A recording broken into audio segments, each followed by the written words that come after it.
My name is Jackie Radford, and my business is J, just the letter J, Radford. And I am a book artist, book and paper artist. I'm a bookbinder and paper maker. I make cotton rag paper, Mhm. and cotton rag paper is paper. This is where it gets very complicated. Okay, it's paper made from cotton rags.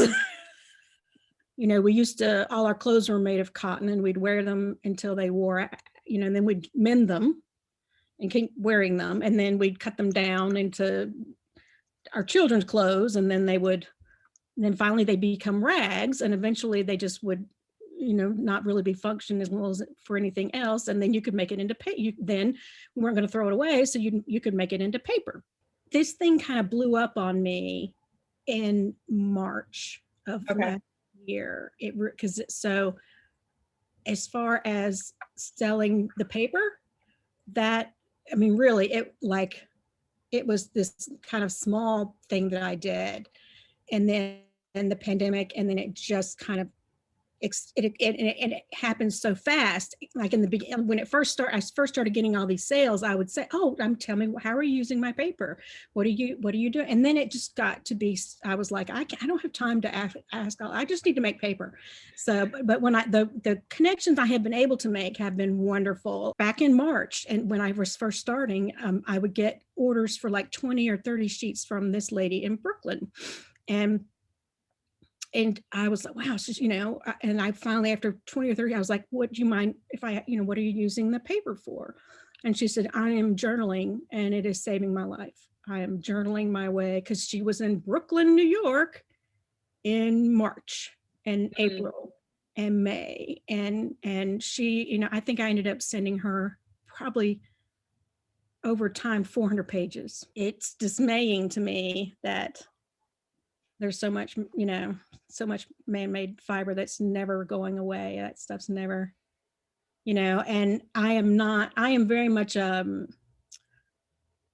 like, I'm not really interested in adding to toxicity anyway. I'm not really interested in using like heavy duty chemicals, or I don't want to have a vent hood or any. So um, those choices that I have made in my art, in my practice, to me, I mean, and you could look at it as those are challenges or limiting factors, but to me, there are choices that I made intentionally with my eyes wide open.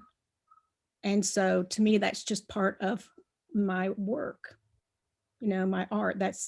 No, I'm not going to use stuff that I can't, if I can't pour it out on the ground, I'm not going to use it. In my shop, you can put what is your item made out of?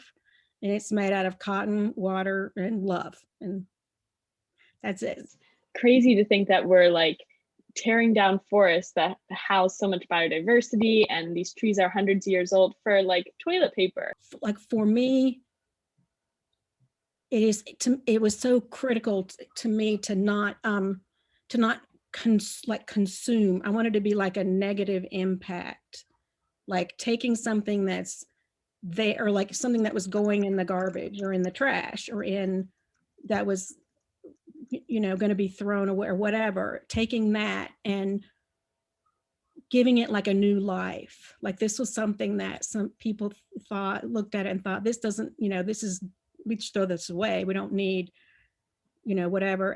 But I'm like, no, you don't see the new life that can have. And so I'm like, just give it to me and let me show you what it can be. Let's be part of the solution. Yeah, definitely. Or like not add to the chaos. I like to not add to the chaos. Looking at trying to think of all kinds of ways that people maybe hadn't thought of about Hmm.